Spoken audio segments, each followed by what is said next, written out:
பிரசாதம் ரெசிபி தான் பார்க்க போறோம்.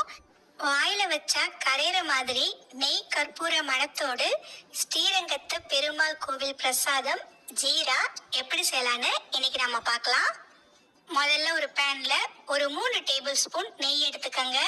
கோவில் பிரசாதம் அப்படின்றதுனால நெய் கொஞ்சம் அதிகமாக தான் சேர்ப்போம். உங்க விருப்பத்துக்கு ஏற்ற மாதிரி நீங்க நெய்யை கூட குறைய சேர்த்துக்கலாம்.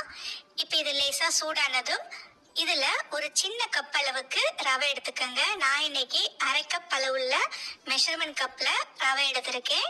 இப்ப அடுப்பு லோ ஃப்ளேம்ல வச்சு இந்த ரவைய நல்லா வறுத்து விட்டுக்கங்க. வறுத்த ரவையா இருந்தாலும் நெய்ல ஒரு 2 நிமிஷமாவது நல்லா வறுத்து செஞ்சாதான் டேஸ்ட் நல்லா இருக்கும். இப்ப இந்த ரவை நல்லா வறுபட்டு வாசனை வரணும். அது வரைக்கும் இதை நாம நல்லா வறுத்து விட்டுக்கலாம். இந்த ரவை வறுபடுறதுக்குள்ளேயே நாம இன்னொரு ஸ்டவ்ல தண்ணி கொதிக்க வச்சுக்கலாம். நம்ம சின்ன கப்பால 1 கப் அளவுக்கு ரவை எடுத்திருக்கோம். இப்ப அதே கப்பால 2.5 கப் அளவுக்கு தண்ணி எடுத்துக்கங்க. இப்ப இந்த தண்ணிய நல்லா கொதிக்க விடுங்க. தண்ணி எந்த அளவுக்கு நல்லா கொதிச்சு வரணும். அதுக்கப்புறமா தான் நாம இத ரவையில சேர்க்கணும். இப்ப பாத்தீங்கன்னா ரவை நல்லா வறுபட்டு வாசனை வர ஆரம்பிச்சிடுச்சு. இப்ப அடுப்பை நல்லா குறைச்சி வச்சுட்டு நாம கொதிக்க வச்ச தண்ணிய பொறுமையா சேர்த்து கலந்து விட்டுக்கங்க. ரவையும் சூடா இருக்கும், தண்ணியும் சூடா இருக்கும். அதனால அடுப்பை கண்டிப்பா குறைச்சி வச்சுட்டு பொறுமையா தண்ணியை சேர்த்து கட்டி இல்லாம கலந்து விட்டுக்கங்க. இப்ப பாத்தீங்கன்னா நல்லா கலந்து விட்டாச்சு. இந்த ரவை வெந்து வரத்துக்கு கொஞ்சம் நேரம் எடுக்கும். அதுக்குள்ள நாம இதுக்கு தேவையான சர்க்கரை ரெடி பண்ணிக்கலாம். அதுக்கு ஒரு மிக்சி ஜார்ல எந்த கப்பால ரவை அளந்தீங்களோ அதே கப்ல 1 கப் அளவுக்கு கற்கண்டு, அதே கப்ல இன்னும் 1 கப் அளவுக்கு பொடிச்ச வெல்லம் சேர்த்துக்கங்க.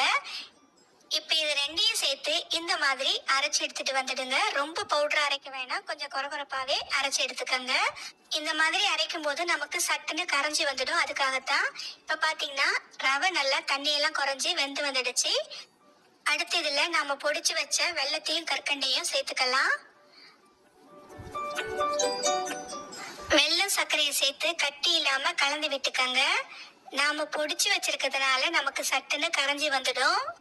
இந்த மாதிரி கற்கண்டும் வெல்லமும் நமக்கு கரைஞ்சி வரும்போது ரவை கொஞ்சம் தண்ணியான மாதிரி இருக்கும். அடுப்பை குறைச்சி வச்சு கலந்து விட்டுட்டே இருங்க.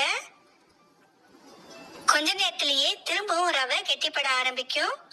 ரவை ஓரளவுக்கு லேசா கெட்டியாக ஆரம்பிச்ச உடனே நாம இதுல ஒரு 3 ஏலக்காயை தட்டி சேர்த்துக்கலாம்.